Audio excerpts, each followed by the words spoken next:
Hi, and welcome to Forward on Football. I'm here with Graham Brooks, well known for his Tactical Insights show and many other things that he's been on. Nice to have you on, Graham. Thank you very much.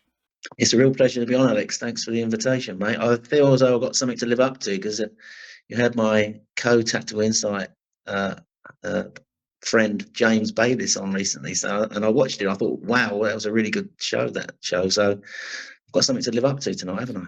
Now, well, what I've been told is that James wanted to get on first because he knew it was going to be a big act to follow. So he got in there before you did, Graham. He is a big act to follow, Alex. He is. Now, just so everyone knows, this wasn't actually set up by myself and James or anything along those lines. It was really nice. I haven't told you this, Graham, but you subscribed to me, which was absolutely bonkers. My partner thought it was mental because I was going, oh my God, it's Graham. It's Graham. Graham's followed me. Graham subscribed to the channel. And she was like, I don't know who Graham is. You're going to have to explain. And then as soon as I showed her who you were, even she knew who you were. So that's a woman who will not listen to anything about football. And she knew who you were, Graham. So as humble as you are, you should take that that's a big credit to you and the work you do. Thank you very much. So tonight, well, we were going to do it last night, obviously, and then the England game was on, so we decided, possibly wrongfully, to watch the England game rather than having a chat. And I thought we could have a little chat about it. That's all right with you? Yeah, I mean, we should have done it last night, shouldn't we? Not watch the England game. It was, I just think that watching that game last night, I'm just so grateful. I watch Arsenal every week, because I watch decent football, rotations, movement, pass combinations, build up shape, top quality football. This England team at the moment, Alex, looks anything but that. They look so disjointed. The way he sets us up is we're struggling to sort of play through lines, to be creative. And at the moment, he's got a very unbalanced looking 11, hasn't he? The left-hand side is not working. We're playing our football really on 2/3 of the pitch, you could argue. And we're struggling to beat teams that we should beat. So overall, it's been a very disappointing start to the tournament for England. Is there anything that you think could turn it around for Southgate at this point, apart from winning the tournament? Do you think if we have a big showing against one of the big teams, so say France or Spain, or do you think that's enough for him now to kind of win back fans? Or well, he's lost a lot of fans out there, hasn't he? That's clear from the other night, and he talked about it in his press conference. Of course, you're only as good as your last game. So if he was to sort of win the next game, and I've seen tournaments where teams have played badly through the group stages and gone on and won tournaments. As you said, if he was to win the tournament, he'd be a hero, wouldn't he? We haven't won a tournament since 1966, men's team, that is. So, yes, I mean, he could still turn it around, couldn't he? Fans are like that, they forgive you anything if you suddenly turn it around. But he's going to have to do a lot to turn this around, and he, to me, has demonstrated, I think, that he's stuck and wielded to his principles the way he wants to play. And I think there's an argument, really, Alex, and we were talking about this before we came on tonight, of maybe ripping up the shape and going with something different. I certainly think, we talked about Foden going home. Does that sort of enable him to make a decision on that left-hand side that he was frightened to make if Foden doesn't come back and he plays Gordon there, for example? He needs to, I think, freshen it up and bring in players who came on at the end of the game last night and looked like they made a difference, who could have made a difference. And that was Palmer on the right-hand side, maybe, and Gordon on the left. There's an argument, that Bellingham should drop back into midfield for me. I've never seen him as a number 10, although that's where he made his name at Real Madrid, of course. And, of course, Foden, as you said quite rightly, we were talking about this, he probably wouldn't want to leave him out as he's been the player of the year in England. But there's an argument at the moment he's going to have to do something to change it. I think, as we talked about pre-show, I think the squad he took out there, some of the selection issues have come to bear. I think he didn't want to take Rashford or Grealish, albeit they're poor seasons. and he decided to go with Luke Shaw, whose fitness was questioned, and of course it looks like now he's not going to take any part in the tournament. So he's ended up playing a right-sided left back, right-footed defender at left back, and that hasn't helped with the balance of the team on the left-hand side. Of course, Foden and Trippier hasn't been working, has it? The play's been collapsing a lot, and Trippier's been playing inside. So the left-hand side hasn't been working. I think Kane has been struggling in the games, although he did score a goal in the second game. Bellingham started well, but has faded the last couple of games. Saka, I think, loath to criticise Bukayo Saka because we're Arsenal fans, but he started well in that first half hour of the first game, but he hasn't done anything since. But he's not helped by the way the team's set up. I just think that what he enjoys at Arsenal is the movement of Odegaard and Ben White round him. He's able to come inside when White holds the width high and wide. Odegaard, a little passing triangle going there as well. He hasn't got that in this England team. And I just think we're struggling to put passes together. We're struggling to create. And, albeit they sat deep last night, the opposition, they did sit deep second half, admittedly, but England just did not like breaking them down. No, I think there's a lot to digest there. I think we'll come on to Ben White a little bit later in the show, considering you've mentioned him. But I do think Bukayo Saka at the moment, he's isolated. It's almost like we've had Martinelli on the left-hand side this season for Arsenal, in terms of it's completely collapsing, as you say, on the left-hand side. Trippier's not going on an overlap. Foden's coming inside. He's kind of congesting that midfield area where Bellingham was making great runs in that first half of the first game. And I noticed it was quite visibly obvious that Bellingham was getting frustrated because he was having to rotate with Foden coming out towards the left, which is not his strong suit. And Foden was then coming inside. And Foden's a very high touch player. And before anyone clips this up, he is a fantastic player. Myself and Graham are not saying he's not a great player. He's obviously fantastic. However, I do find that environment is king. And when Foden has gone out onto the left-hand side for City, we've got players like Gvardiol who are very much eager to get up the left-hand side and create an overlap. That's not happening with Trippier. Trippier is doing exactly the same as Foden. It's becoming congested, and there's no real structure or balance to the team. I think you saying about Rashford would have been on the plane for me. There had been mentions of his name coming to Arsenal, and some people would roll their eyes at the idea of that. But the one thing Rashford brings is a transition. I think that people are calling it inevitability now, but he does. And with tournament football, he gives you that idea of a springboard attack. You can soak up pressure. You can let Rashford go down to the left, and he will keep that width until the final phase, and then he'll cut in.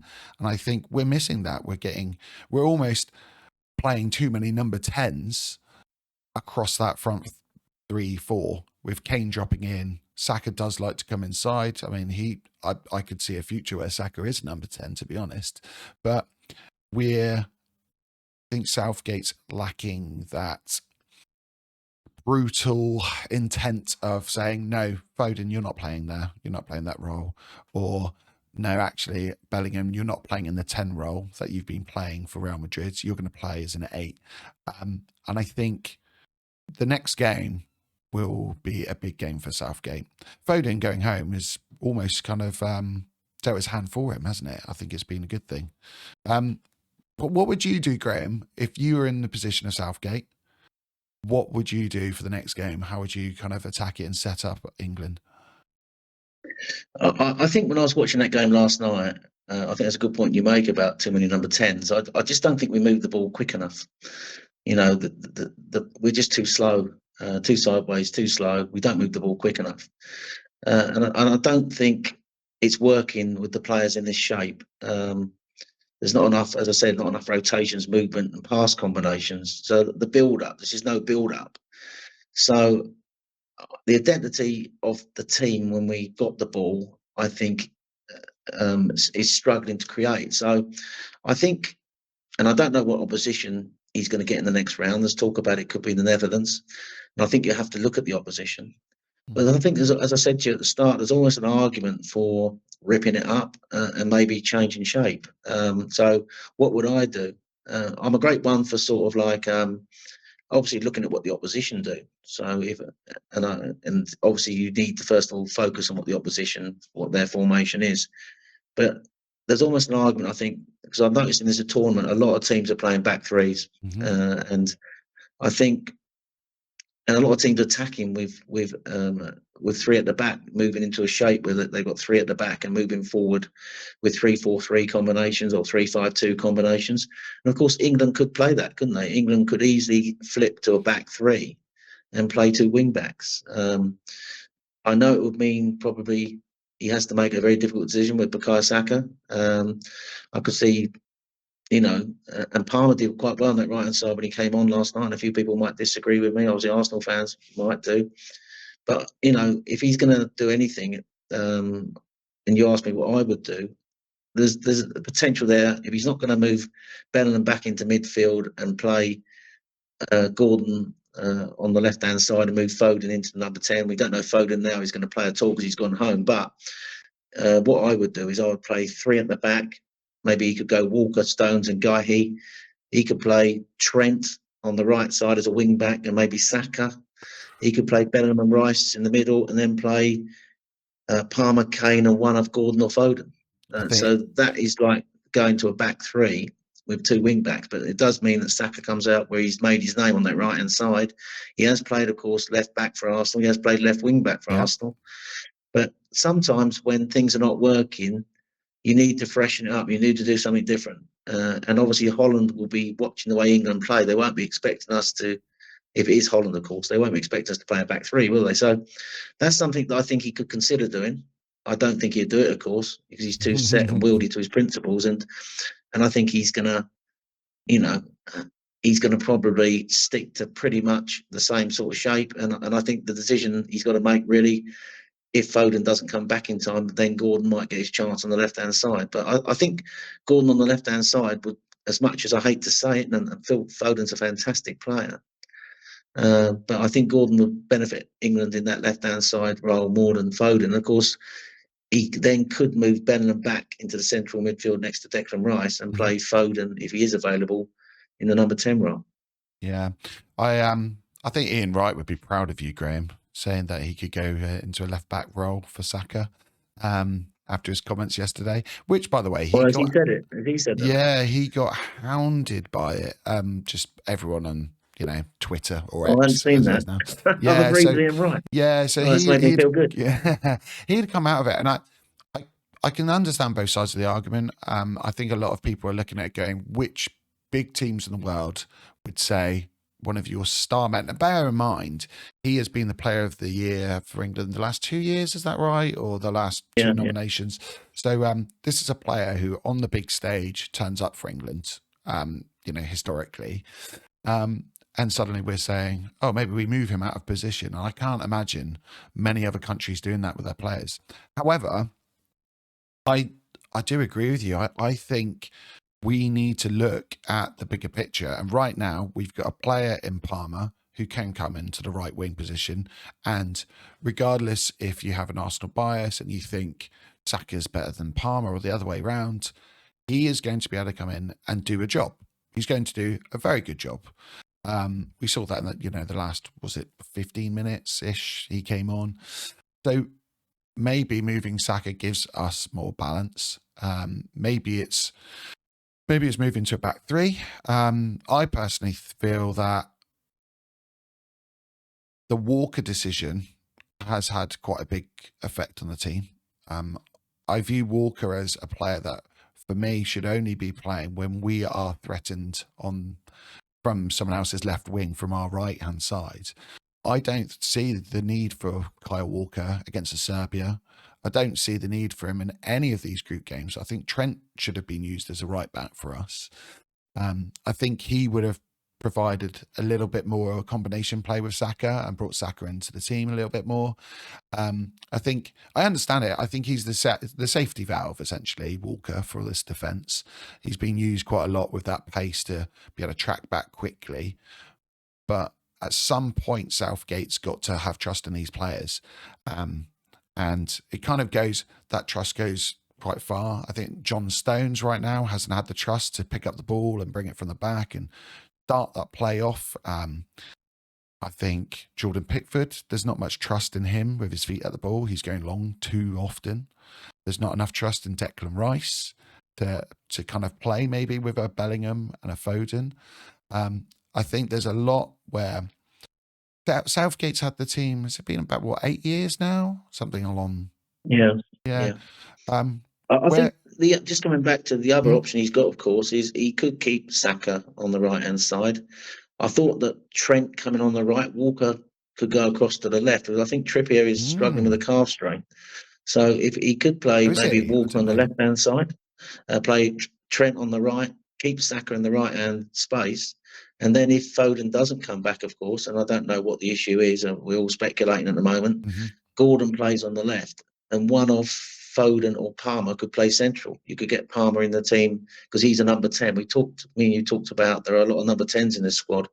And so one of them could play there. That's the other option he's got. But again, it involves Bellingham dropping back next to Declan Rice. So the issue with Declan Rice is that obviously at Arsenal last season, as Gary Neville's highlighted, I saw that in Gary Neville on one of the shows, Euro shows. Rice has been playing the left-sided 8 for Arsenal, and he's asked to sort of be a defensive midfielder for England. I mean, he's very good off the ball, Declan Rice, and he's very good with driving with the ball.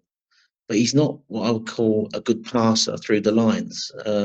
That's not his strength. And I think Arsenal were better last season. I did a show with James, funny enough, and James will remember this show if he's watching. We talked about the difference when Declan Rice was at number 6 and Havertz was at 8. We were struggling to play through the lines.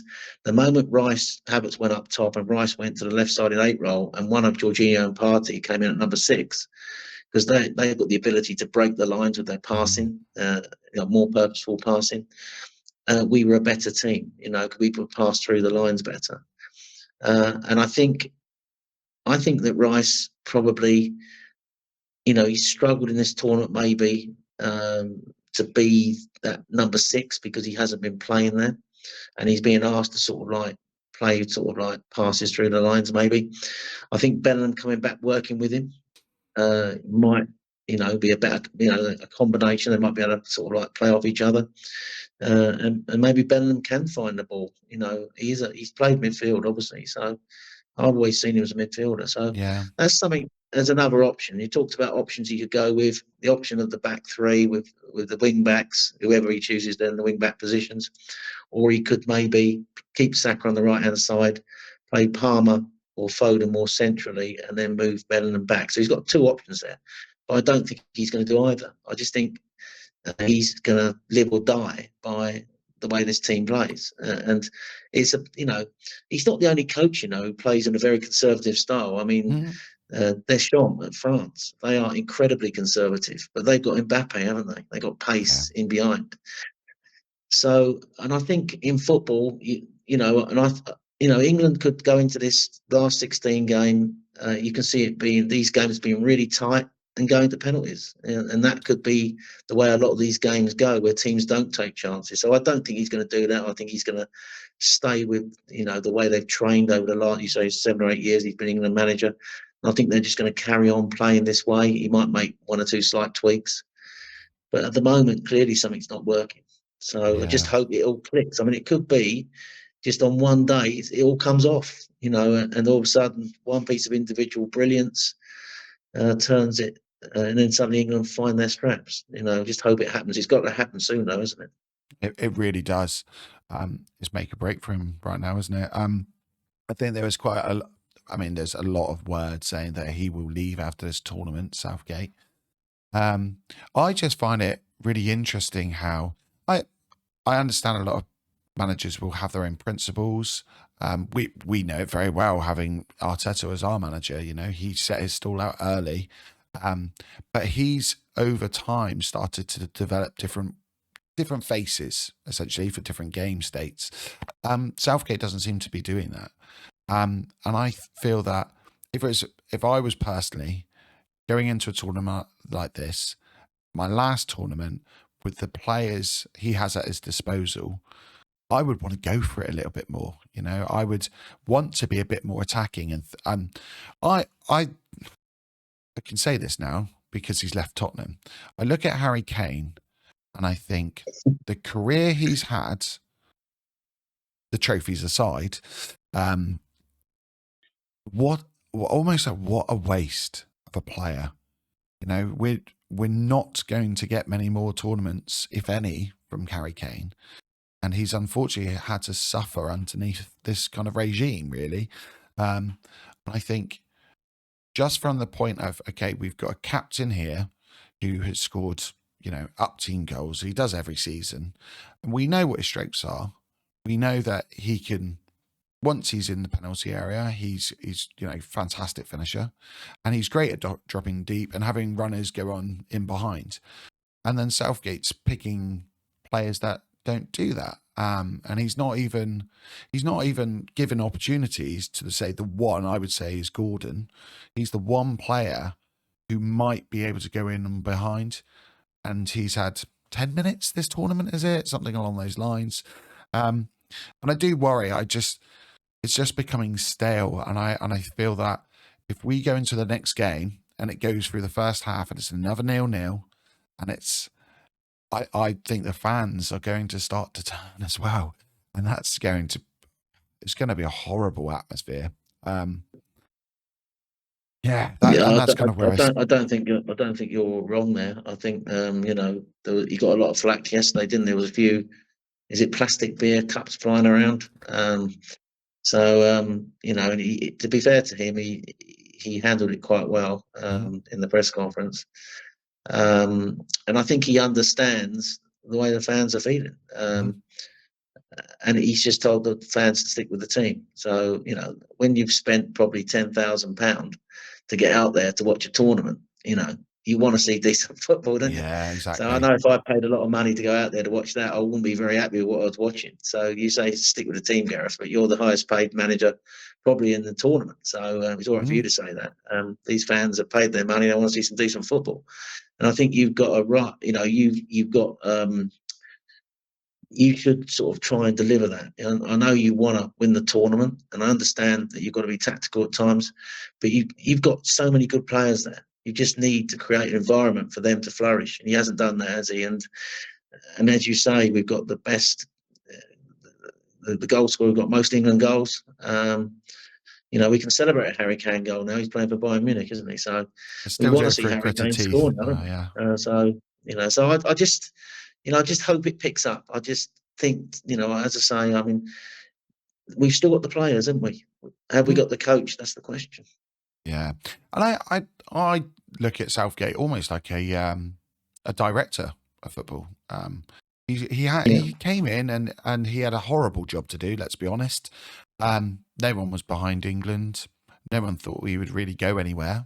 And he changed the idea behind the team, you know, and a lot of fans suddenly got behind the team. And I think the players themselves, I think they understood he'd been in that position. A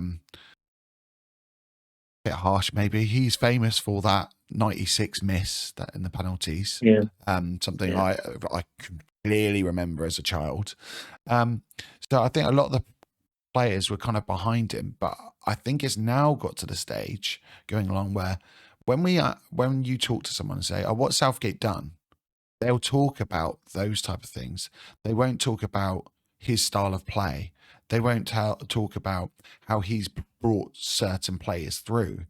We're looking at a team right now where we've got the top goal scorer in the Bundesliga. I don't know if he won Player of the Year or not. We've got the. Do you know what he got for being the top goal scorer in the Bundesliga? Do you know what trophy he got? He got a lovely Arsenal memorabilia, didn't he? He got a cannon, didn't he? He got a cannon. That's just I would say I feel for him. I don't feel for him, to be fair. He played for Spurs. But Well, we all know he he's an saw Arsenal Arsenal win. fan. He saw. Listen, Alex. He saw Arsenal win the league at Highbury in 2004. When he wore his Arsenal top. He has sort of like supported a team that won the league anyway. Yeah, So that's true. That's nice. With it, didn't he have a Limburg haircut as well? I'm sure he had like a yeah, red he did. Yeah, mohawk. Yeah, he absolutely. did. Yeah, he did. Yeah, he knows deep down. He knows deep down. But yeah, we've got a player like that. We've got the Premier League Player of the Year. We've got the La Liga Player of the Year. If you put on paper and said that, most people think, oh, that team is going to be, a team to fear. I don't think anyone fears us. I really don't. Um, and then throw into the mix, we've got players like Saka. Palmer's had an excellent season. Rice, Trent. Trent's a generational talent. He is. But Southgate's, I don't know. He just seems clueless. It's almost that Sven-Goran Eriksson effect of that Lampard, Scholes, Gerrard problem. And he's got the same problem with Bellingham and Foden. And he's just got, I'll put Foden out on the left. I just think he's made poor decisions, though, hasn't he? When we started the tournament, Trent, if you're going to play Trent, you have to play him at the right back. I don't think you can play him in midfield, and that wasn't working. Then he brought on Conor Gallagher as a substitute for Trent early in both games. It showed it wasn't working, and it wasn't working with Conor Gallagher coming on either. So what does he do for the third game? He plays Conor starts Gallagher. Conor Gallagher. So Yeah. he's made two bad decisions there. I think the squad he picked has got sort of like, you could argue that there's some of the players he took were the wrong choices, or the ones he left behind were the wrong choices. Certainly, you could argue that. And I just think, and he came out with a quote of the tournament for me when he turned around and said, "We haven't replaced Calvin Phillips," which is a guy who couldn't get into the West Ham team, could he? Or when he played for West Ham last year, he was struggling. So, look, I just think that, I think, how can I put it? He's sort of like, a lot of people will say that he's done well for England, that he's sort of like, he's got us to a Euro final, he's got us to a World Cup semi-final, he got us to a quarter final. So he would argue that, won't he? He will say that in his tenure as England manager, the team have got, have produced and got close in tournaments. But I think sometimes you're judged not just about what you achieve, but the football that you play. And I just don't see the football that we're playing, will come to define him, I think, if he doesn't win a big tournament. And if he went into this tournament, we played great football and we went out and he didn't win it, at least you could turn around and say that those players gave it their all and basically produced some great moments. I can remember as an England fan, past World Cups where we've had great moments. We've gone, we were, I thought, cheated out in that Argentina game a few years ago in the World Cup. We had a goal disallowed. There was nothing wrong with the goal. We played great in that game. I think it was a quarter final. There have been some great moments that, even if you don't win it, that, Euro 96 was a fantastic tournament. We went close. The nation were, really up for it, and great memories of that tournament. But if you've got the talent he's got at his disposal, and they're just too frightened to sort of like reveal it, that's almost like going to be what he's going to be remembered for. A bit like Sven-Goran Eriksson, the fact that he had generational players that he couldn't get the best out of them. And obviously, he tried to fit them all into the team, a bit like what you could argue what Southgate's doing. But clearly, I think that, I just hope that he does something we don't think he's going to do, and he just tries something different. I know they've been training a certain way, you could argue, but I think sometimes you just have to, if it's not working, you just have to try something different. I mean, if you look at a lot of these players, especially the players from City and Arsenal, these are players who play under two of the most kind of progressive managers on the planet, especially the City players. These are not players who are going to look at a different formation and think to themselves, "Oh, I don't know if I can do that. Oh, I'm sorry, Gareth. I don't think I can change my ways." They're more than capable, but right now there's no balance in that team, and I think he has to do something different. He can't keep on doing it. And like you say, he will be remembered, because if he doesn't make the changes and it continues the way it does, he'll be remembered almost as a guy who didn't have the the cojones, as old Sure I do. yeah, Troy Deeney would say. But yeah, that's what we'll be remembered for, which is a real shame. Kind of Yeah, moving on from just that. Oh quickly yeah, before you go on there, Alex, I think you talked about the Man City players. We've got 3 Man City players in that team. You've got to remember the way Man City play. And we talked about this before we started the show tonight under Pep. The passing and moving and the combination yeah, play that sort of opens teams up is at an elite level under that coach. So and he's got a very strong side, stronger than most teams, virtually all the teams in the Prem. So he has got a world call watching the way they tactically play at an elite level. I don't see that under Southgate. And as I say, I think last night when I was looking back at that game, because I watched the highlights as well, it's almost like we're just too frightened to sort of like, brave enough on the ball. We're just not, yeah, and I don't know what the messages are going out. We're not clearly not moving the ball quick enough. And obviously, as I said, there is an issue on the left-hand side. But we're just not brave enough on the ball. We just don't move it quickly enough. The one quick pass, there was 2 quick passing movements in that game where we opened them up.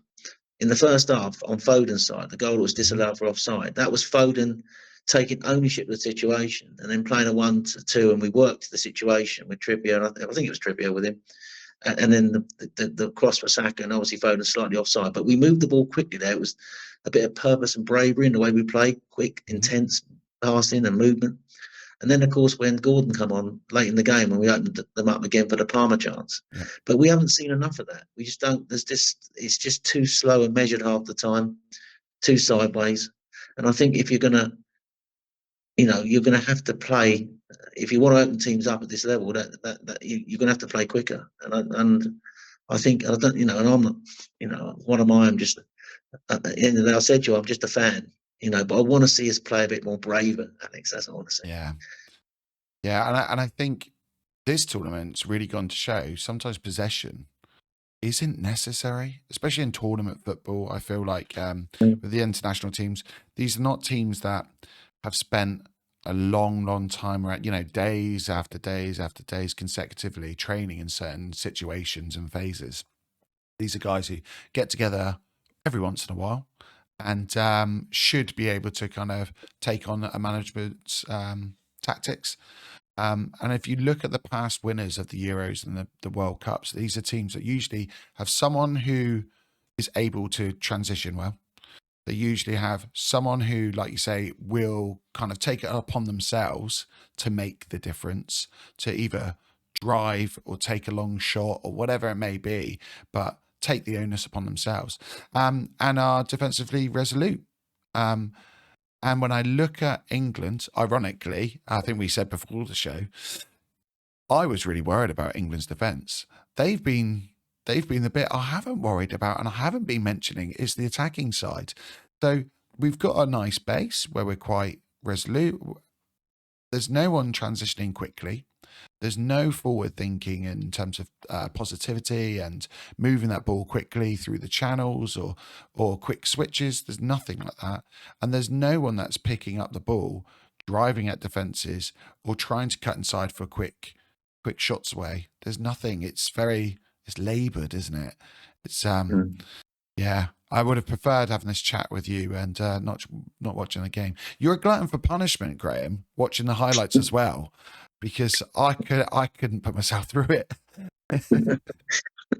Now, at the end of the day, football's football, isn't it? We love football, so I watched it again. So it was only I watched the highlights. It was only about 7 or 8 minutes. So yeah, some that people in was the comments will be saying 7 or 8 minutes too that long. was probably Graham. too much, to be honest, watching it again. Ironically, though, I mean, I mentioned we would talk about Ben White tonight. I don't think there's going to be many players that come out of this Euros unless we win it. There's not going to be many players coming out smelling of roses. Let's be honest. I think we've seen Foden hit. We've seen Kane get hit. A lot of people saying Kane's overweight and all sorts. Saka's had the same. Saka should be dropped. Trent can't play as a centre midfielder and he's not good enough for a right back. Pickford can't play with his feet. There's so many of them getting slated at the moment. I think Ben White must be sat in Ibiza, getting his tan on, thinking, "Oh, I made the right choice. I haven't been in that mess." Um, do you think that was a big mistake by the management for not kind of pursuing him and keeping him in the squad, or do you? I mean, do you think it doesn't matter because he wouldn't play anyway? Like, where do you stand, Graham?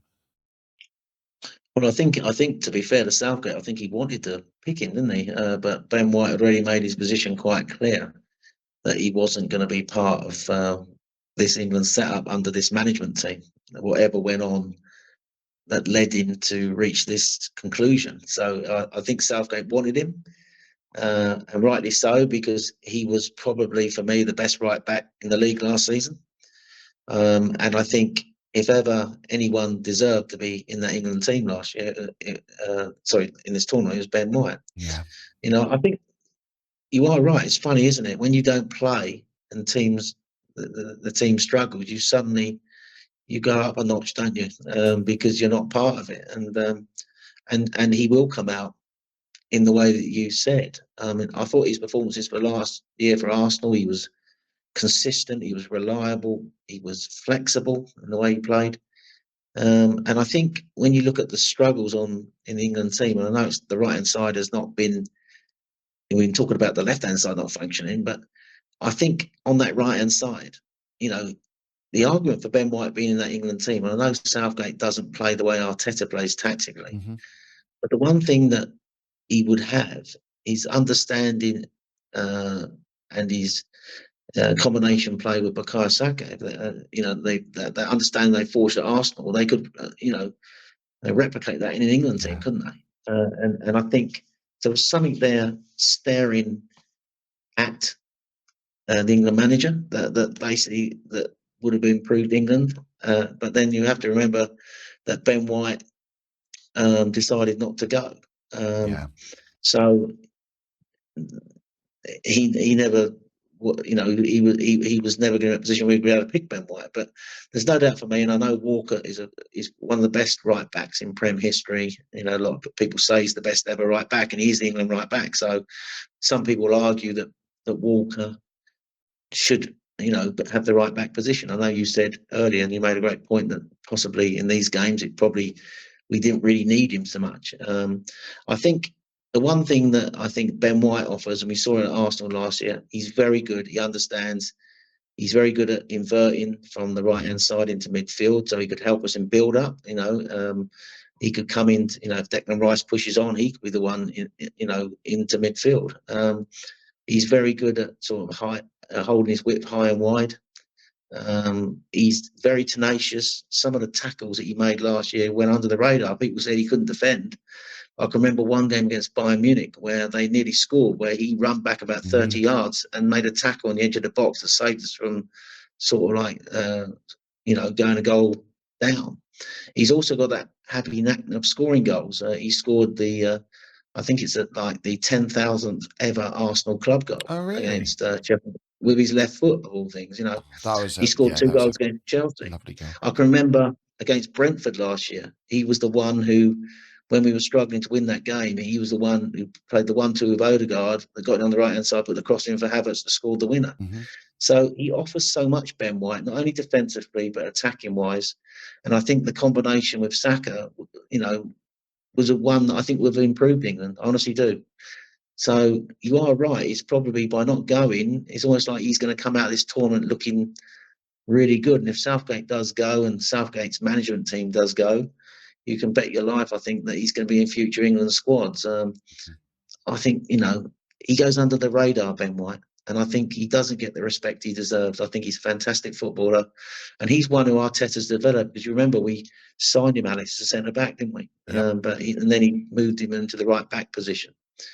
And he's now playing inverted midfield. He's the all-round footballer for me. And even last season, when under Arteta's tactics, he was sort of like understanding tactically and positionally where to be. When Odegaard dropped deep, he would push on. He was inverting in to midfield. He was going high and wide, holding the position. When Saka came inside, he was always the one going on the overlap. And we talked about the way this England team lacks an overlapping fullback. He's the one who can Yeah, do he's the that. He can one. overlap. He can get crosses in, can't he? I think, again, though, I don't think Gareth Southgate would have been kind of strong-minded enough to say, actually, Walker, you're not playing. Trent, you're not playing. We're putting in Ben White. I think if we did that, if he came along, Ben White starts that first game in the Euros, I can imagine the outrage from people. You'd have so many people saying, "What are you doing? You can't do this." But I think it would have given us more balance. Again, it's like you say, he's got that cohesive link already with Bukayo Saka. It gives with him coming inside, it gives Declan Rice the ability He can to to move drive on to forward, bomb yeah. on. Yeah, yeah, Which yeah. is something that's been mentioned recently, and he's very positionally aware. He's so good. I don't know if you remember watching the documentary, the All or Nothing documentary, but they Yeah. taught they're the one-on-one conversations. And one of the things I remember them talking about was you can be like a world-class player. And I don't know if they say in any position or something along the lines, but I remember at the time watching it thinking, really?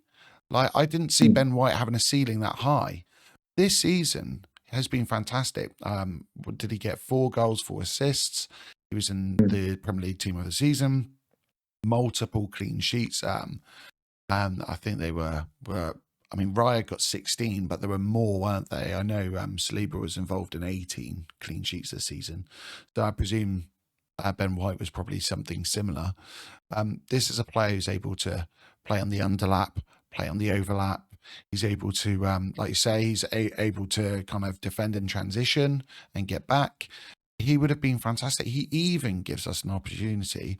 When you talked about playing 3 at the back, he's a player tailor-made for that, to come in Yeah, and change that system. Just as good at ball playing, maybe not quite just as good at ball playing as John Stones, but has the ability to play a pass. And I think he's a real miss. I think he's a great character as well. I think sometimes yeah, people misunderstand him. He's got a dry sense of humour. Um, I really like him. He's got that well, shit house, yeah. that side of him. He Yeah, is, let's be I, honest, he's I just like. got something different. Yeah, I like the way he says, "When I go home, I don't watch football. That's my job. So why would I watch football?" That's unique for a footballer to actually say something like that. I see an interview on social media where he was interviewed in the street, and obviously the guy didn't recognise him, and he said, "I'm a professional footballer. Who do you play for?" Arsenal in London. It's just Yeah. a weird sort of conversation. He's different to most footballers, isn't he? Yeah. And I think the other thing is I liked about him last season for Arsenal is, and this again, I don't think a lot of people realised, he was playing a lot last season with an injury. Injured. Some people said he slightly lost a bit of form after around December, but he was playing with an injury because we had a lot of injuries in the team. Obviously, with lots of timber, um, and he's somebody who I think does anything for the team. He's a real Yeah. team man. And I love players. He's a character, as you said, Alex. He's a real character. And I think, I'm not underestimating or trying to in any way undermine Kyle Walker, who's a fantastic player and one of the best Premier League right backs ever. But I just think sometimes, when you've got sort of like, I'm just trying to think of the international managers was, and I'm pretty sure some international managers think like that. If you've got good combinations in club sides, you can replicate that in your international side. And I think there's something there staring an England manager in the face. White and Saka, a brilliant combination for Arsenal.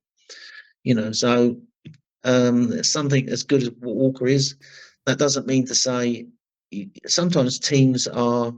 It's not about sometimes the best player. It's about the best combination, isn't it? Yeah. The thing that you don't need to play. We talked about sort of having all the best players in the. When Goran Eriksson tried to fit Lampard, Gerrard, and Scholes into the same team, but he didn't need that. He could have just played 2 of them and a more defensive-minded midfielder. Yeah. And I think the same with England. Sometimes you don't need all the top players; you just need the right combination. And I just think that and I'm pretty sure he watched a lot of Arsenal last season. He would have noticed how good Saka and White's games are off each other. You know, they understand each other, and I just feel like we're missing something there in the England team. Not having that, be able to replicate that in the England team. Yeah, I think it's really interesting you said that. I remember as a kid, I obviously hated Man United. I didn't stand them. And I always used to look at certain players and think to myself, how on earth are some of these players in the Man United squad? I remember looking across and seeing, people like John O'Shea, Wes Brown. There's multiple players. And I always thought to myself, how on earth are they in that team?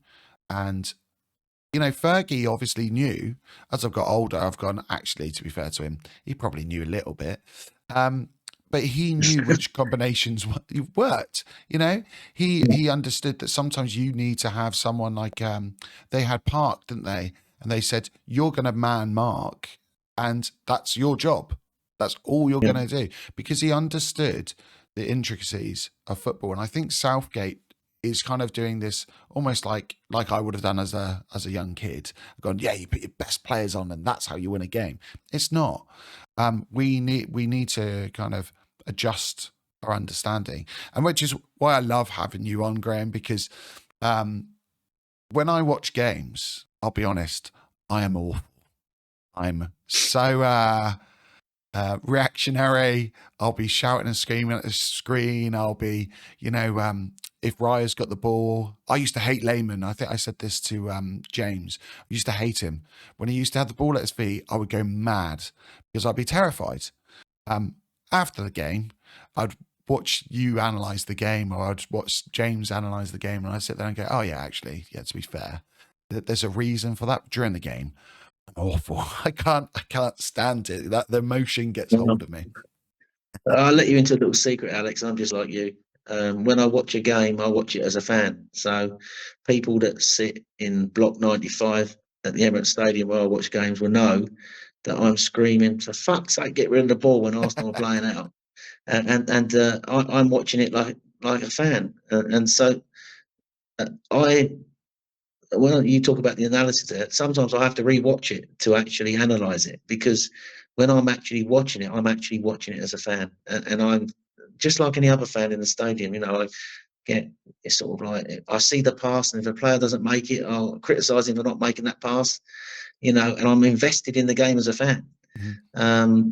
So I think last season, actually, James decided on the Tactical Insight, we've got to start doing some shows straight after the game, which is a bit more of a challenge, because I wasn't able to watch it back so much as I normally like to. So I'd watch it as a fan, either in the stadium, then watch it back, record it, so when I got home I could watch it again. Then I'd put the show together for James, analysing it, in the way we do. But he decided a few times last season to do it after the game. So I can remember they did a nice little prank on me on AFTV. I actually sort of like was trying to take a few more notes, because I knew we had to sort of do it straight after the game. So I'm sort of like trying to make some notes tactically. And then I came out into the concourse after the game, so I'm trying to put this together, and the stewards threw me out.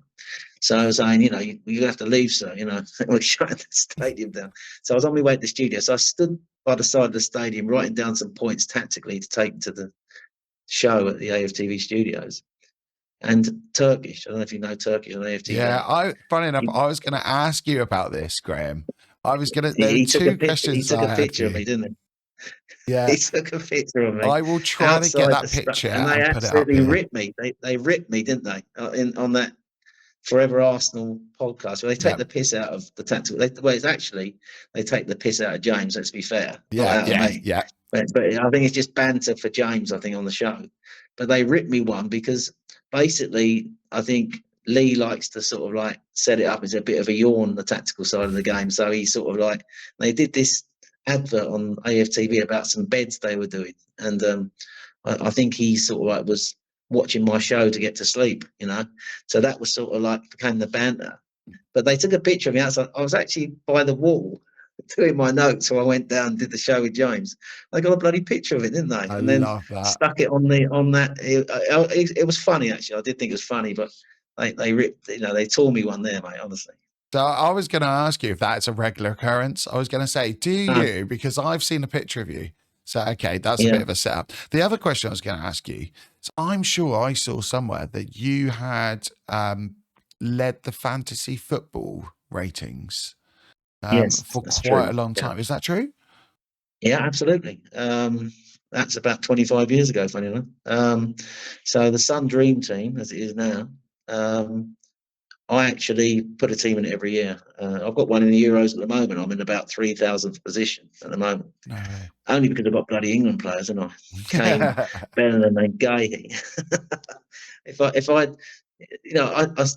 didn't have those England players, I'd be higher, I think. But back in that season, I led the competition virtually the whole season. I led it from about November up to April, and I was winning it and on to win it the 100K, the first prize. They used to literally ring me up the Sun because in those days, as I explained to people who chat to me about it, it wasn't like now where you do it online. You know, Hmm. you sort of like tap it in on your phone or you tap it on your computer. You literally had to ring up from a phone, like a landline, and you sort of like you rung your player in by a number. So if it was Saka, you would sort of like if Saka had a number, it was 046. You'd tap in 046 and it would say you've chosen Bukayo Saka. Press 1 to accept or 2 to change. So that's how you did it then. So it was all manually done. There wasn't so many people in it then as there are now. Obviously, it's massive now, but there's still a large number of people doing it then. I led it for the whole season. I'll tell you how I lost it. And it's a bit of, you might know the story because you know um, I had up front that year. I had Andy Cole, Dwight York, and Robbie Fowler. Who to me, Robbie Fowler is the greatest ever finisher in English football at that time. He was a fantastic finisher for Liverpool. Didn't play enough for England, and he was scoring me a lot of points. Right now, mid-April, imagine it. I'm 60, 70 points ahead. A month of the season left. I'm on to win it, the 100K. My wife was looking at new houses. That's how it was sort of like getting quite sort of like interesting. And they played Everton in the league that Saturday, Liverpool. I think it was an early kickoff. Now, in the Merseyside press that week, there was a lot of speculation that Robbie Hmm. Fowler was taking coke, right? So, and I think on that, the game kicked off and he scored a hat trick. Now, when he scored his first goal, it was a penalty, and it was at the end, not the cop end, the other end, where the away fans are in the corner. So when he took the penalty and he scored, and bearing in mind they'd given him stick for the first hour of the game about being a coke sniffer, he then went It's down the his famous hands and knees and celebration. pretended he pretended to sniff the grass on the line, didn't he? He made out he was Yeah. sniffing the line, and there was the Everton fans obviously rioted in the side of the stadium. You know, so there was a lot of unrest, and obviously the FA then decided to look into it. And all I'm thinking at the time is, please don't ban him, because in those days your transfers were done. You couldn't make a Hmm. transfer again. And so consequently, when he was banned for 6 games, the last 6 games of the Oh season, I lost him. So I was no. down to 10 players. So ultimately, the two behind me overtook me, and I finished third. But had Robbie Fowler not sniffed the grass at Anfield on April the 18th, 1999, I would have won the 100K, Alex. So I I still love got that you know third. the I still date. got, I got 25K, so it's not nothing to be sniffed at. Ah, wow. Yeah, I'll take that to be But fair. But oh, that's but yeah, gutting. that's my claim to fame. That's my claim to fame, mate. The fact is, I Oh. nearly. And the funny thing is, my brother emigrated to Australia, and I went out to see him. And we got out there because obviously I'm a big cricket fan. I played Kent Mhm. League cricket for 25 years. And he said, I've got us tickets for the test match, Australia v Pakistan, so at Sydney Cricket Ground. He said, and on the Sunday, I've got us tickets to the local football team, Australian League. And he said, the opponents have got an English player playing for them. And I said, who's that? He goes, Robbie Fowler. so I was dying to meet him. I just want to say, Robbie, You Robbie, cost me. you basically cost me 75K. Ah, that's so good. It's a true Oh, story, though. But at the end of the day, I do get teased about it now, but it's one of those things, and it's 25 years ago. Funny enough, that's how quickly time passes. But yeah. yeah, that's my claim to fame. See, Nearly won the Sun Dream thing. I didn't know if it's an old wise tale. I didn't know if that's something that's been passed through No, it's internet true. years, and oh, that's No, it's amazing. absolutely true. It's spot on. I ridiculed about it now. One bloke actually bought me a Liverpool shirt with Fowler on it and sent it to me through the post. Ah, that's I, amazing. I sold it actually. My wife gave it away. Ah, that's brilliant. Fantastic. Oh, But I don't know where to go after that, Graham. To be honest, that's made my evening. That has, honestly. Yeah, I mean, I think we'll finish up by kind of just your thoughts on Arsenal for next season. We've seen Arteta change and develop. You know, he hasn't completely gone away from his style at all, but he has obviously he's started to realise the next steps before all of us. Really, I think the Timber signing has been a real big miss. In terms of him going through injury, I think we would have seen more progression as well this season. What do you think Arteta's thinking for next season? Or is there any kind of thing, kind of transfer wise, that you think he might be moving towards? I'll leave it up to you. Well, I can only go by the speculation, can't I, in the media around the fact he's looking for a forward. We've been linked with one or two like Sesko, who hasn't really impressed me, to be fair. Mm-hmm. But I think what we've seen over the last 2 years is, and he's talked about a plan, Mikel, hasn't he? He's talked about phase 1, phase 2, phase 3, phase 4, phase 5. And I think we're moving towards where he sees this team eventually landing. I think he won the FA Cup when he first came in. We had that disastrous season where really Smith Rowe, who might not be at the club next season, let's not forget that, because he's going to move players on. He's going to move on the likes of Reece Nelson, Eddie Nketiah. Obviously, Oneni and Cedric are going. Probably Ramsdale's going to go, and probably Smith Rowe might go as well. Smith Rowe actually saved his bacon, because when Arsenal was struggling that year, he moved him into the number 10 role, and him and Saka actually were the two that sort of turned the season around and gave us respectability and gave the club something to build on, you know. And then, of course, the last 2 years, they've got the recruitment absolutely spot on, Alex. They sort of like moved in Zinchenko and Jesus 2 years ago, and that took us up a level straight away. He then was able to develop tactically the way he wanted to develop the team, with Zinchenko inverting from the left, which offered us that extra option into midfield, to play around the press and give us overloads. And then, of course, last season, he brought in Declan Rice, obviously, into midfield. He signed Havertz, who eventually found his way into the position where I thought he should have played all along, and that was up top. And obviously, he got Timber, and then obviously Raya came in, which was a lot of debate whether he should go on for Raya. But ultimately, we became the team we became when the players that he bought were in the correct positions. And we had that Jorginho Partey at 6, we had Odegaard right-sided 8, and we had Rice left-sided 8, and Havertz as a striker.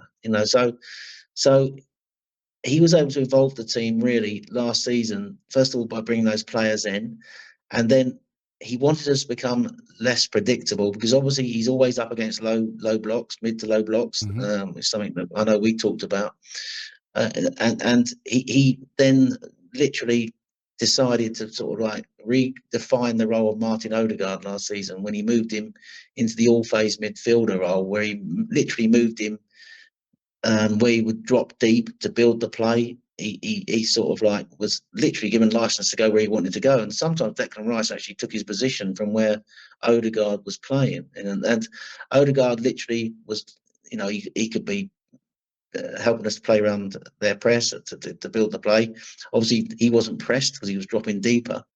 Then sometimes he could be in the box midfield. He could be up in the box midfield when we were playing the box midfield, or he could be on that right-hand side in that triangle with Saka and White. So I think the last 2 years, he's got the recruitment spot on. He's come up with ways to make us less predictable. And last season, in that fantastic run towards the end of the season, where we won 16 of the last 18, the team was playing absolutely brilliant football. And also we were good, really, because we were, not only were we good in build-up, we were sort of like, good between the lines, getting in pockets. We were winning corners, and we improved. And that's down to the set piece coach, obviously, because that's part of the game, scoring from corners and set pieces. But we were sort of like attacking the half spaces. Everything last year tactically was spot on, and it was a joy to watch Arsenal to break that down with James. But what's he going to do this year? That's the question.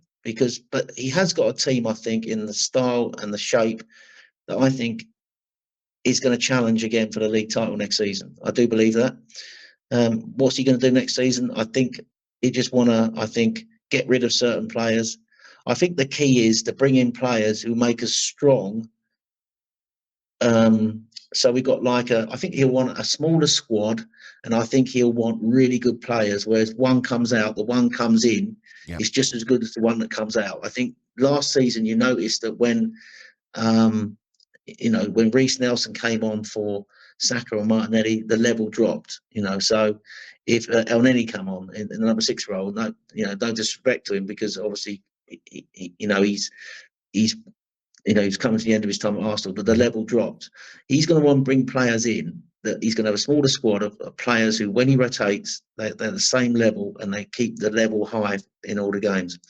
I think what he'll want also is, when we're dominating games, Alex, normally we're like 9 out of 10. We're sort of like dominating games. We're playing really well, and then we create goals through our movement, and we're really playing well in transition or in build-up, and we're scoring goals. But there were games last year against Newcastle away, Aston Villa away, West Ham at home, one that particularly stands out, where we dominated the game. We had a lot of shots, albeit speculative shots at times, but we were only really playing about 6.5, 7 out of 10. We weren't quite at it like we normally are. Yeah. In those games, I think you're going to want somebody who's going to, like a transitional player who can sort of make that difference, run through teams, or somebody who can do something that gets us over the line. So I think he's going to want to sign in a player who can play across the front line, a striker, somebody who's going to make the difference in the way that Haaland does for City, or say Salah does for Liverpool.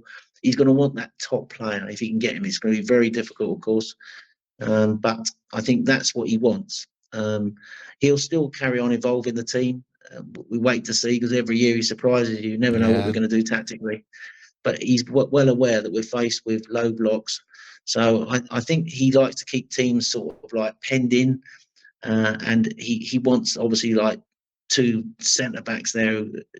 Sometimes we can transition to just have 2 at the back, and we've got in build-up, we have sort of like almost like a 2-3-5, or even a 1-4-5, where we got most of the players at the top end of the pitch and teams can't get out, and we're pressing high to win the ball back. But he's got to overcome teams with low blocks. And last year, I think the role of Odegaard was a sign that he was looking for something new to do that. And it remains to be seen, really, what he's going to do. But I think what he wants to do this year, I think, if he can get the recruitment right, then we can go again this season with, I think, a smaller squad of players. But I think he's going to want to, because last season, I think he had 7 or 8 players who he trusted. He didn't trust anyone else. And when they came on, you saw why.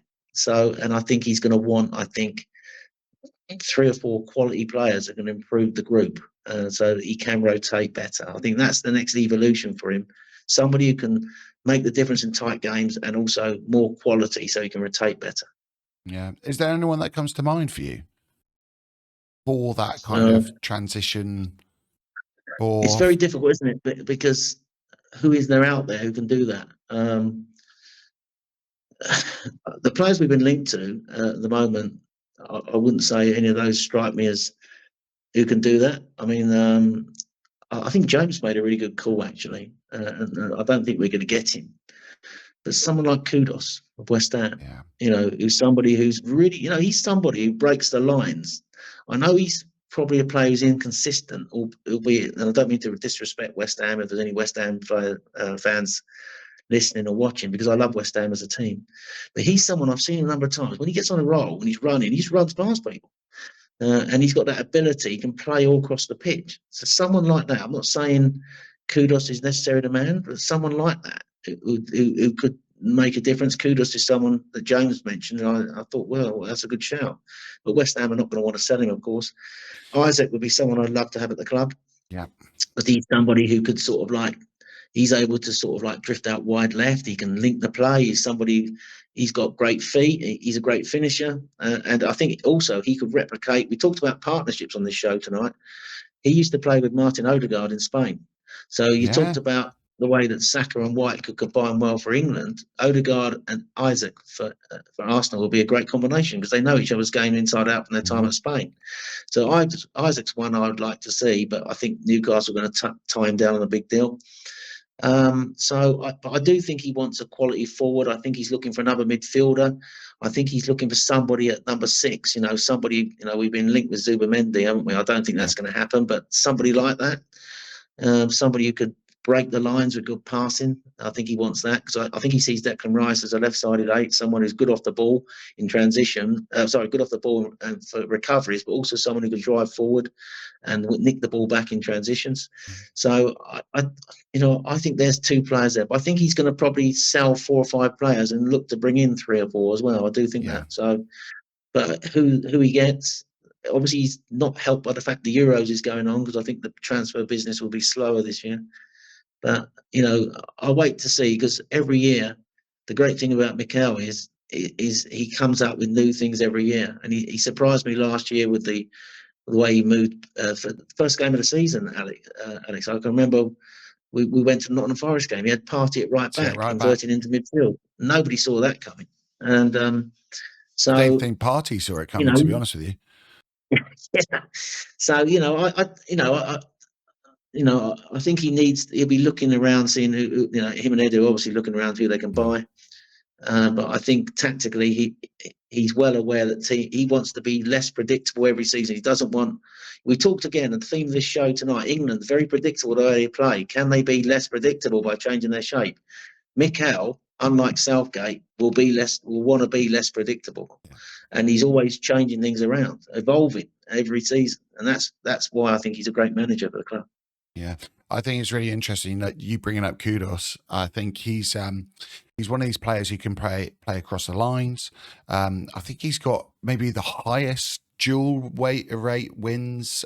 He's incredible at that. And I think Mikel buying across the front line, he's going to be looking at someone that can press. They could probably play in multiple positions, and also take the load out of Odegaard's work rate. I think Odegaard leading the press has been fantastic. I've said it on the show before. I think it was when James was on. The way he presses and the ability to move teams and direct them and how they're playing is unbelievable. But I do think we need to start kind of reducing his workload. I don't think Odegaard can kind of keep that up for too long. And if he comes out of the team, we need to learn a different way of pressing. And I think Kudus is one of the players that could do it. I love the shout with Isaac. He really reminds me of Thierry Henry. The way he picks up the ball and drifts to the left, I would just love him. Just simply as a throwback to that, I'd love him. For me at the moment, I look at Osimhen from Napoli. He's got an outrageous release clause.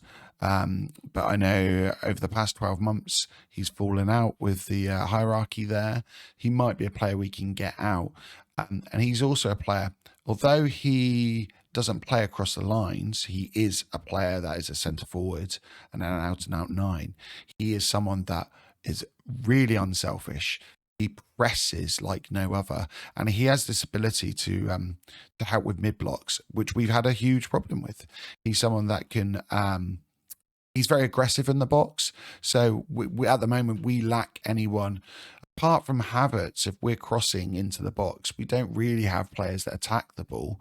And Havertz is great for second balls. But I think Osimhen would elevate us to another level. I think with David Raya, with long balls at the moment, that has been like an outlet if needed. I think Osimhen takes it to another level where he would win those duels.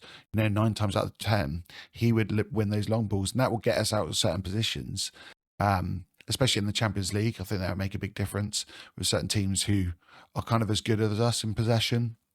So he's someone that I would love at the club. But right now, it's anybody's guess.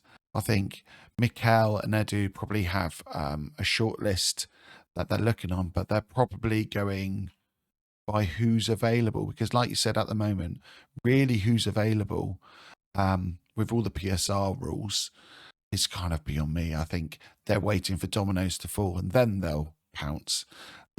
but I've got every faith in them. I didn't have faith in the club. You know, a good 5 years ago, I used to kind of worry about transfers and worry what the direction was. But they've, like you said, I think the Jesus and Zinchenko buys were real shrewd. I don't think Pep would do that again now.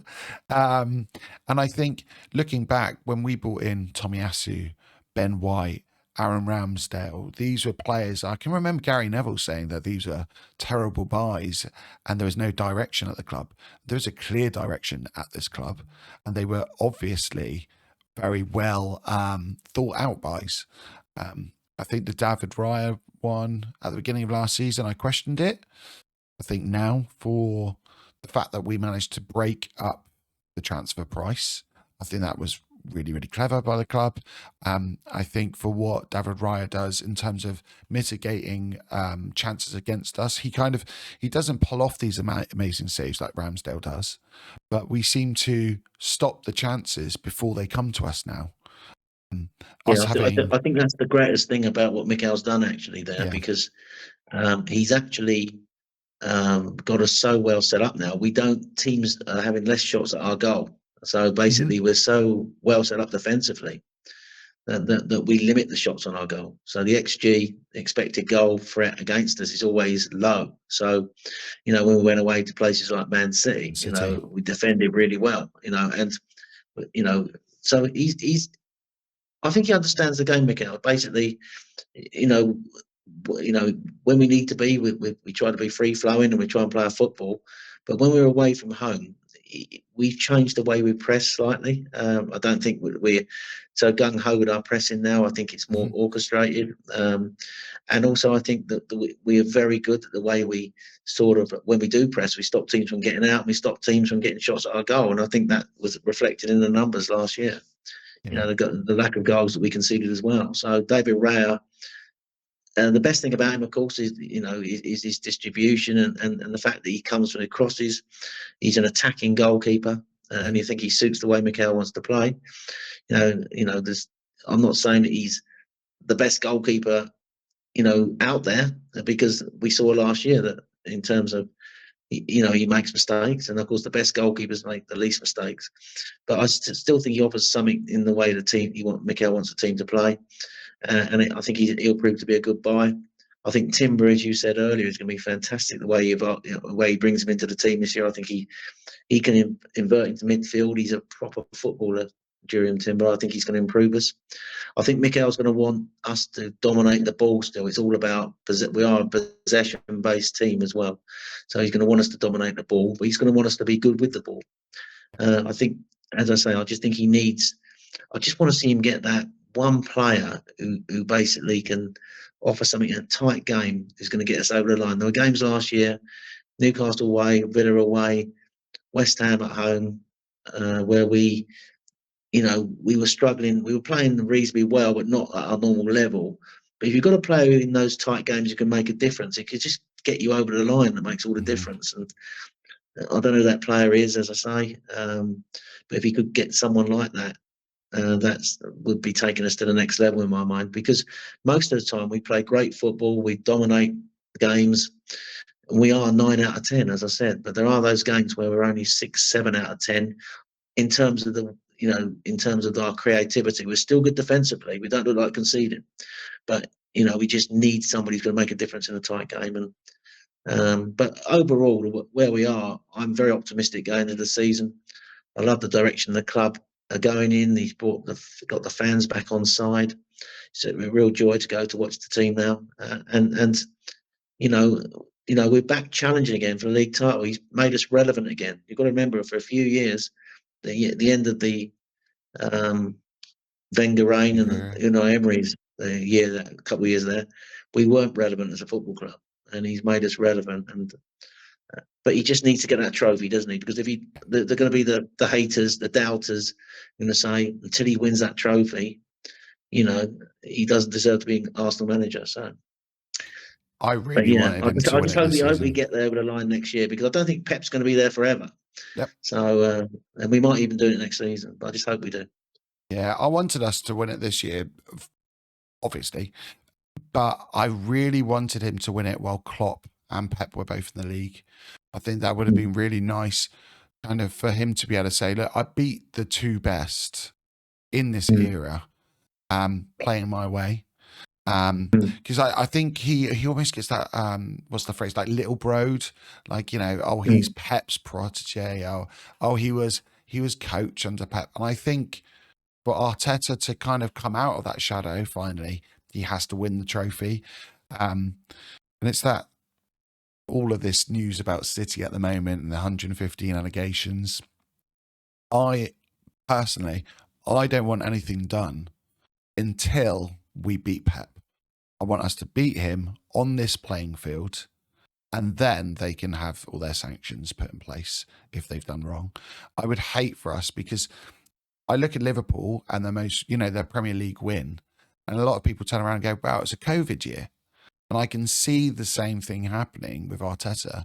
There will be a lot of people that will be jumping on the bandwagon and say, oh, it's because, that happened with Pep. And he's a fantastic manager in his own right, Arteta. He's shown, with the amount of points that we've put together, the runs that we've put together, he's dispelled a lot of myths about us against, big six teams, going away, the run at the end of the season, the whole idea of, bottling it from, 2 seasons ago.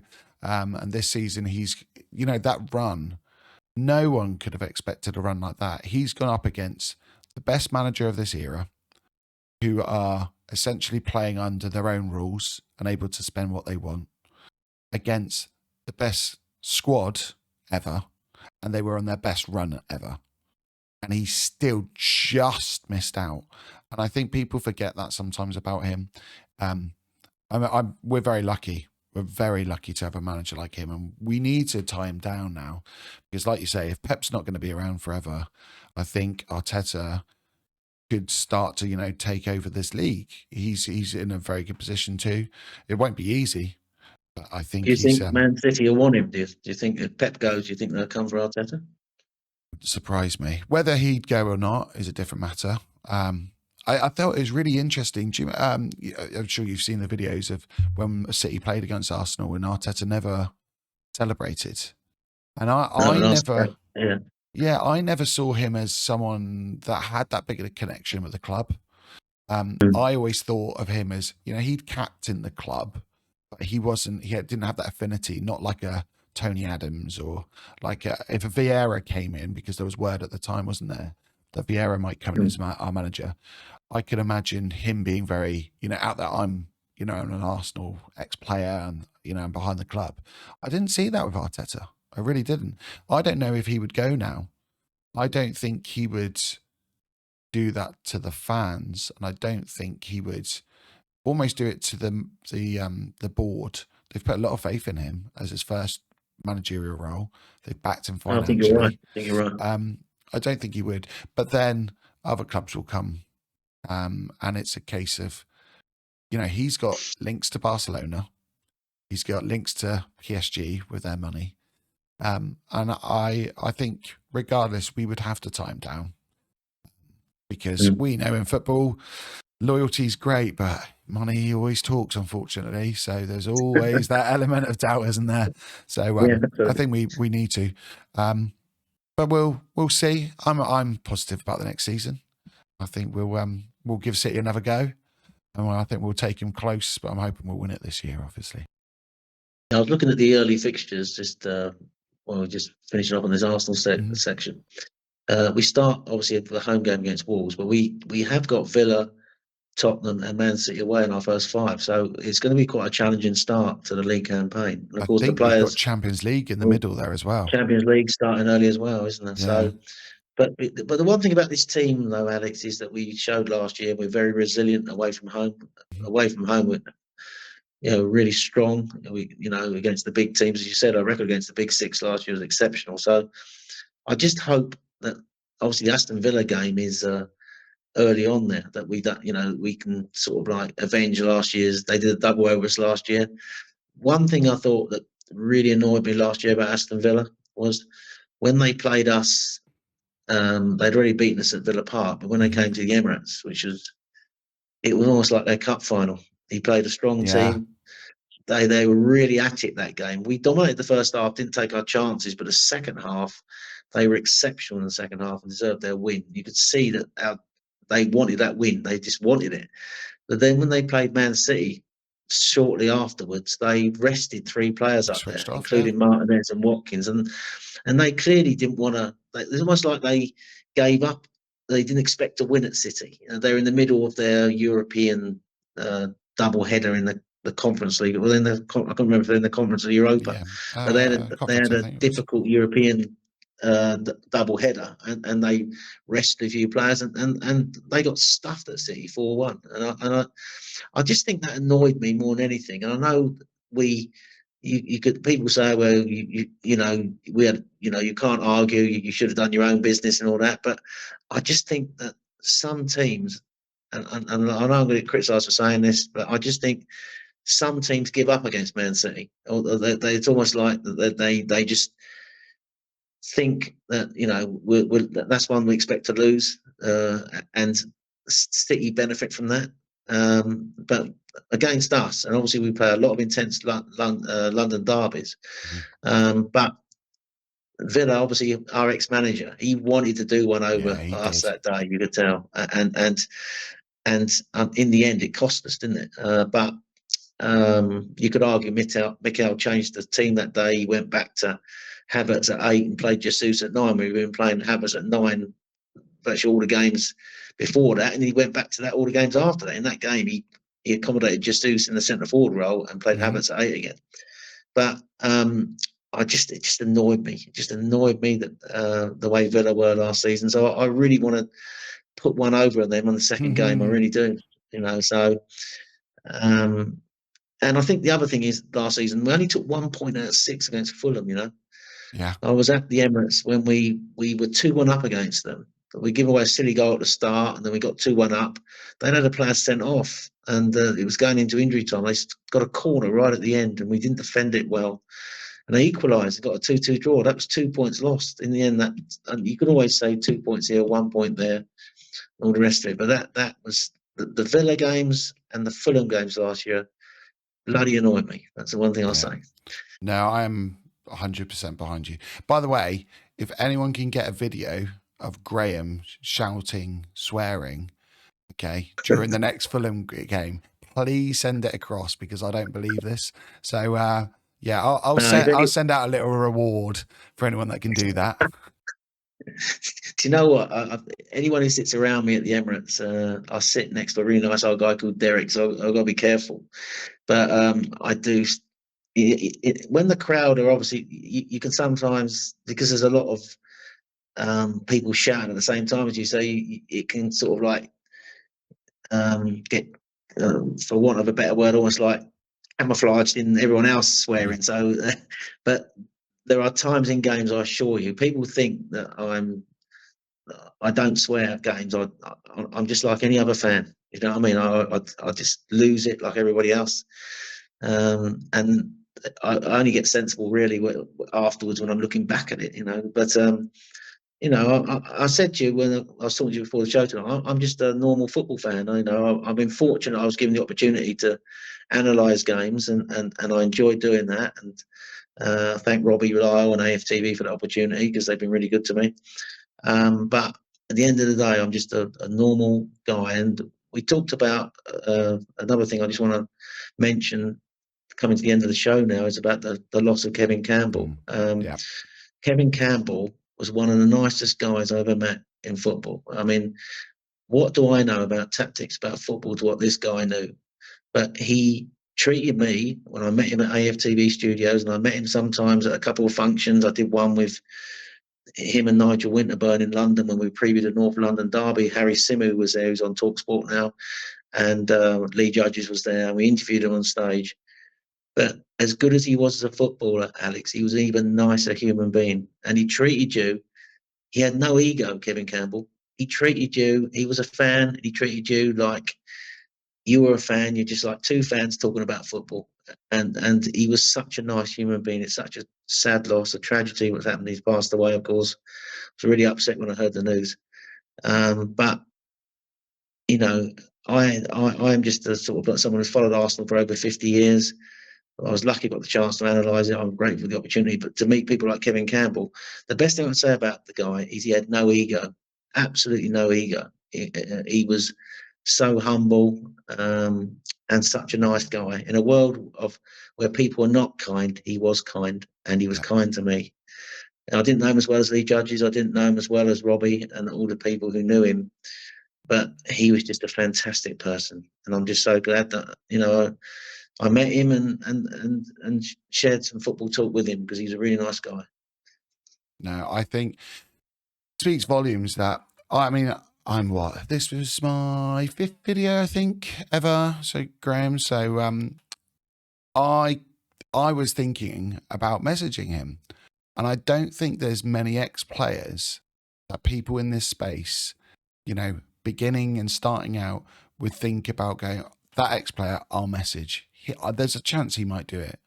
But with Kevin He would have done Campbell 100%, Alex. He and would have done it. He had time. He had time for everybody. He never turned down this sort of stuff, and not just for Arsenal fans, Everton fans, Forest fans, and the fans of clubs he played for. yeah, He would come on lots of people's podcasts. I'm sure he would have responded to you and done it. He was that type of guy.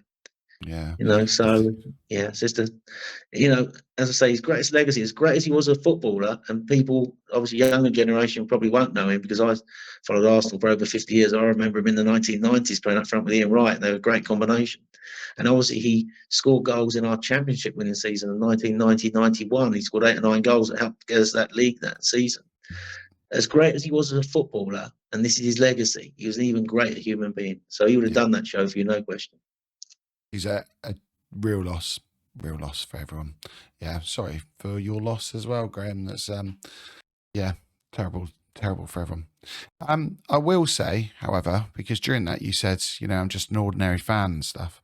I am sure anyone else watching this right now will agree that you're a pioneer for this kind of section of football analysis. I don't think people, I don't think you realise that as much as you should, Graham, because there was a lot of kind of a reactionary side of fan TV and football on YouTube.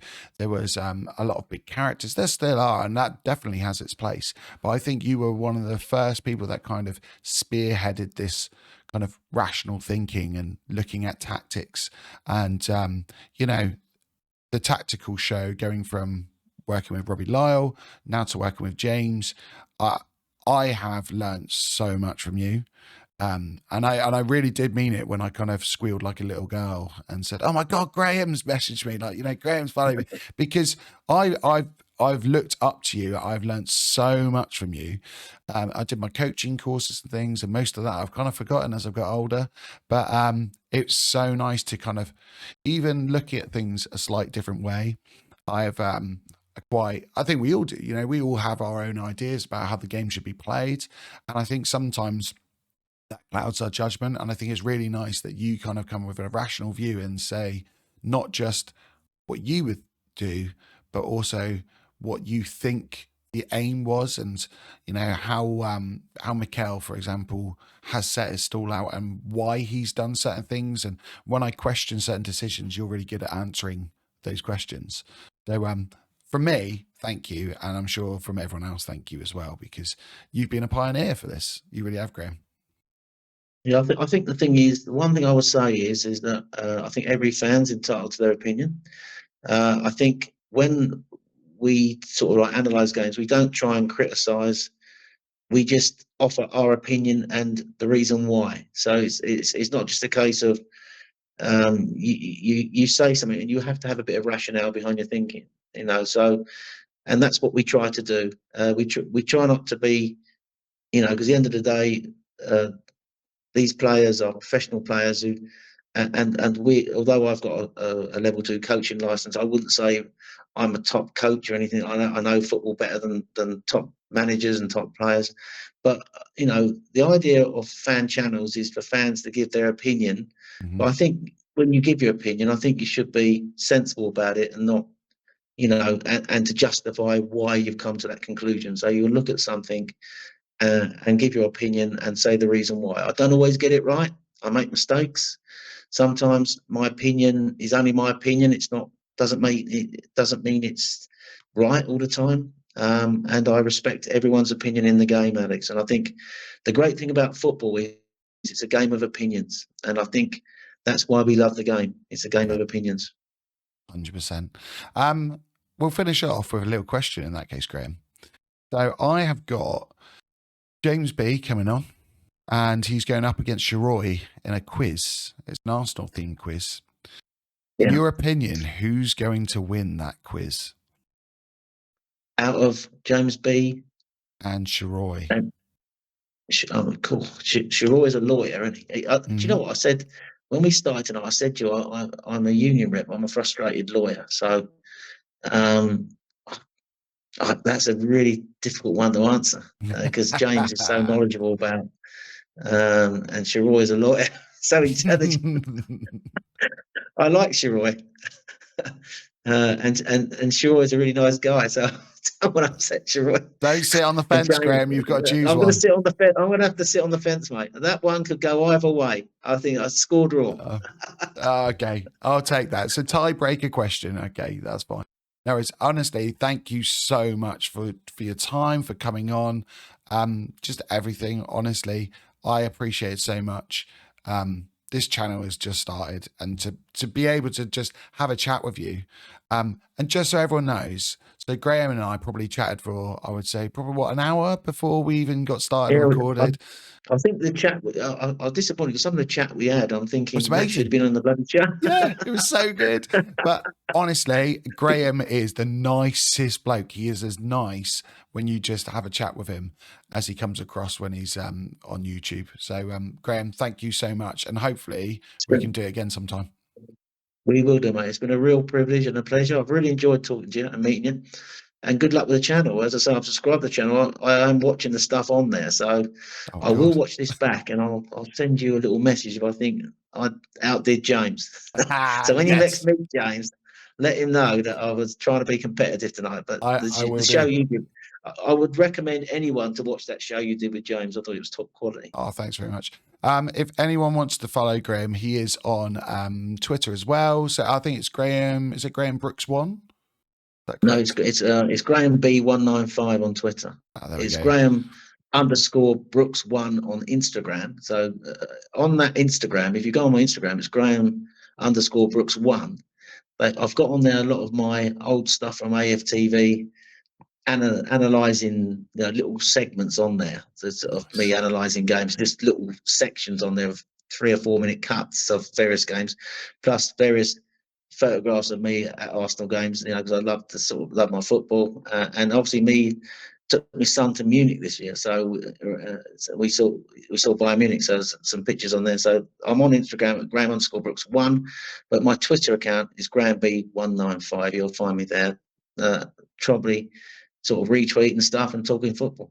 But good luck with the channel, mate, and I think you're a knowledgeable guy yourself, and I wish you all the best on this channel. And as I say, I've made a really wise decision to follow you now, because I think also you're a nice guy, and there's a lot of love between us tonight. But at the end of the day, I think that your football just as much as I do. And as I say, we're all fans of this game. We love this game, and good luck with the channel. I think it's going to be great, mate. All the best. Thanks very much. And I will come back. I will come back on. Have me back on sometime. All right. He said it. It's down here. It's recorded. So you can't not now. I'll put the links to Graham's socials underneath. And make sure you like and subscribe. And that's it. Cheers now.